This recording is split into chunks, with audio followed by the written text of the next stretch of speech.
Hoje iremos falar sobre os fatos macabros que ocorreram no Reformatório Dozier, uma instituição que prometia ser o local ideal para reformar garotos jovens que cometiam pequenos delitos. Na verdade, era um local de torturas físicas, psicológicas e até mesmo de assassinatos.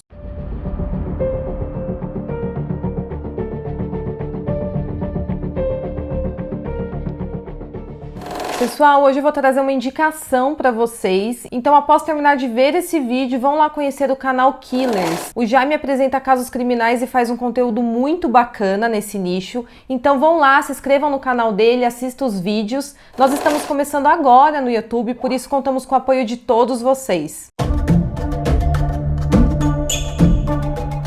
Os fatos ocorreram há 119 anos. Formalmente chamado de Arthur J. Dozier School for Boys, o Reformatório Dozier, localizado na Flórida, nos Estados Unidos, foi fundado em janeiro de 1900 e permaneceu em atividade até bem recentemente, fechando suas portas no dia 30 de junho de 2011. A instituição tinha como propósito não apenas corrigir jovens delinquentes, mas transformá-los em cidadãos honrados e moralmente corretos, que contribuíssem ativamente para a sociedade. Lá eram enviados jovens acusados, condenados e presos por crimes que iam de roubo e assassinato a ausência escolar e mau comportamento, e chegou a abrigar crianças de até 5 anos de idade. No início, o local recebia infratores de ambos os sexos, todos eram segregados por gênero e raça e ficavam em pavilhões separados. Mas em 1913, um novo reformatório foi construído para as meninas e o Dozier passou a abrigar apenas meninos. O reformatório ocupava uma área de pouco menos de 6 km² e chegou a se tornar a maior instituição desse tipo nos Estados Unidos. O problema é que, com a desculpa de reformar os jovens problemáticos,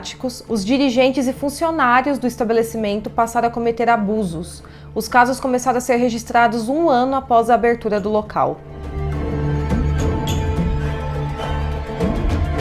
Os relatos de abusos começaram a aparecer em 1903, quando o local tinha apenas 3 anos de existência. É falado que, com o tempo, o local foi se tornando mais parecido com uma prisão do que com um reformatório. De acordo com um relatório de 2016 da Universidade do Sul da Flórida, 6 investigações conduzidas no reformatório apontaram que entre os anos de 1903 e 1913 ocorreram casos de crianças acorrentadas às paredes, passando fome, sem acesso a roupas e sendo colocadas para trabalhar para terceiros. Como eu disse, o local era mais parecido com uma prisão ou até mesmo um campo de prisioneiros com pouca ventilação e com superlotação. Em 1914, um incêndio matou entre 10 e 12 meninos que estavam trancados em celas escuras, com grades nas janelas e portas, vigiadas por guardas armados. Assim, não puderam escapar no momento do incêndio e, além disso, ninguém tentou resgatá-los. Nos anos seguintes, funcionários, psicólogos e políticos chegaram a denunciar espancamentos brutais, maus tratos e isolamento que ocorriam no local, mas os funcionários do reformatório não se intimidaram pelas investigações, porque os maus tratos continuaram pelo próximo século e os registros da instituição apontam que, em muitas ocasiões, os castigos foram longe demais, pois só entre os anos de 1900 e 1973, mais de 100 crianças morreram no Reformatório Dozier. Muitos dos casos sinistros que ocorreram dentro dos muros do reformatório foram revelados graças a um grupo chamado White House Boys. Em português significa Meninos da Casa Branca.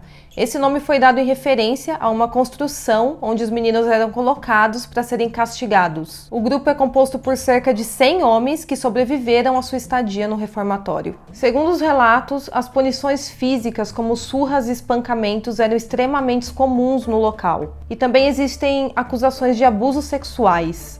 Além disso, de acordo com sobreviventes, embora boa parte das crianças fossem mandadas ao reformatório por ter cometido alguma infração, algumas estavam lá simplesmente porque eram órfãs e não tinham para onde ir.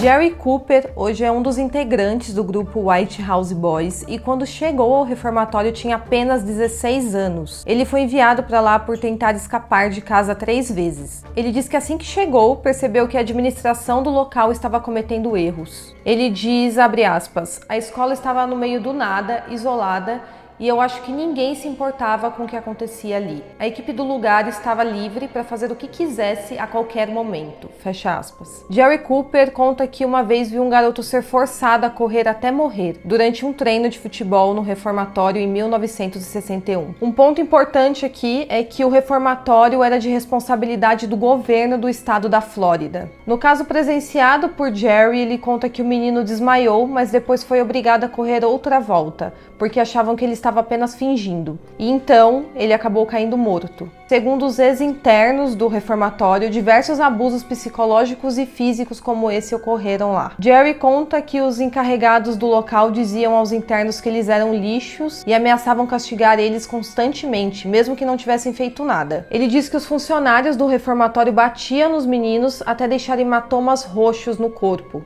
Também deixavam marcas nas nádegas e nas pernas dos meninos. Ele diz que viu muitos meninos serem espancados até sangrar e dava para ver o sangramento através da calça jeans. E nem sempre havia uma razão para as sessões de espancamento. Os meninos eram levados para a White House a qualquer hora do dia ou no meio da noite. Eles então eram tirados da cama para serem espancados sem motivos aparentes. Jerry também se recorda que foi levado 2 vezes à White House, uma por se recusar a jogar futebol e outra por brigar com um dos funcionários do reformatório. Ele diz que na ocasião foi acordado às 2 da manhã para ser levado à White House e na ocasião sua roupa e sua cueca chegaram a ficar grudadas na pele por causa dos golpes e das feridas. Mais de uma vez, os internos do reformatório fizeram denúncias coletivas contra vários funcionários ao estado da Flórida. Eles relataram todos os abusos, mas nenhuma denúncia resultou em condenações contra qualquer um dos acusados. Em 2009, após Jerry Cooper e outros sobreviventes formarem a associação chamada Meninos da Casa Branca para denunciar os abusos que viveram na escola, Glenn Reyes, promotor estadual da Flórida encarregado de investigar o caso, disse à BBC News que não era possível processar o caso depois de tantos anos, em grande parte porque os acusados que trabalhavam no reformatório já estavam mortos. Porém, os depoimentos levaram o Departamento de Justiça dos Estados Unidos a investigar e reconhecer os excessos cometidos na escola em 2011. O órgão afirmou que muitos dos problemas foram o resultado da falta de treinamento, supervisão e vigilância, mas essas conclusões não se transformaram em sanções penais. Ainda em 2011, o reformatório fechou devido a uma crise orçamentária. Porém, novas descobertas sobre o local ainda viriam à tona. Em 2013, antropólogos forenses da Universidade do Sul da Flórida foram autorizados a escavar uma área conhecida como Boat Hill, que o reformatório usava como cemitério. Como resultado, eles encontraram 55 túmulos e 51 ossadas no local. As crianças haviam sido enterradas em caixões simples e sem identificação. Os restos mortais foram recuperados juntamente com objetos como fivelas de cintos e botões. Os exames de DNA levaram à identificação de 7 cadáveres. As investigações também apontaram que os documentos oficiais do reformatório ficaram longe de registrar todos os falecimentos ocorridos no local. E, na verdade, esses relatórios são bem vagos com relação às causas das mortes dos garotos. Porém, foi registrado que as causas mais comuns das mortes foram doenças como gripe e pneumonia, assim como afogamentos, traumas físicos ou em decorrência de incêndios. Os pesquisadores ainda descobriram algumas mortes causadas por ferimentos à bala, e também aparentemente teve um número alto de mortos entre os garotos que foram pegos depois de tentar fugir da instituição. Os exames feitos nas ossadas também revelaram que os meninos sofriam de deficiências nutricionais, baixo crescimento e desenvolvimento ósseo. Também revelaram infecções de diversos tipos e baixo cuidado dental.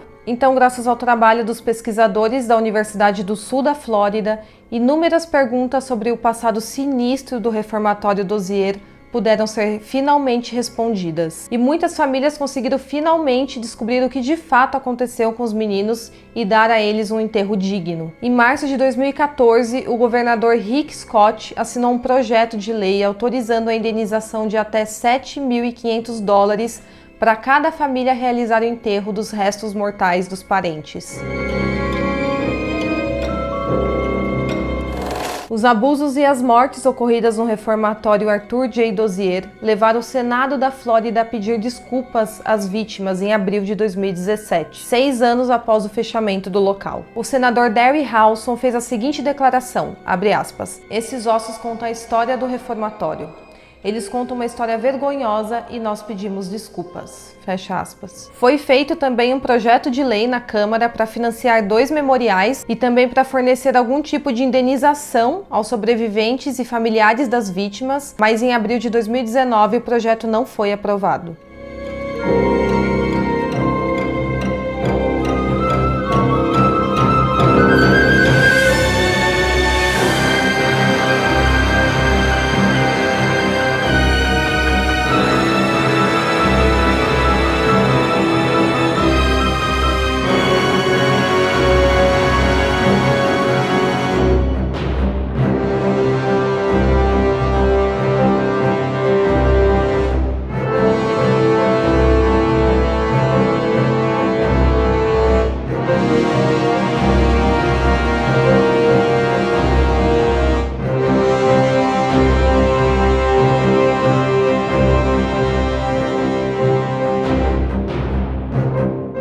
Então essa é a história macabra do reformatório Dozier.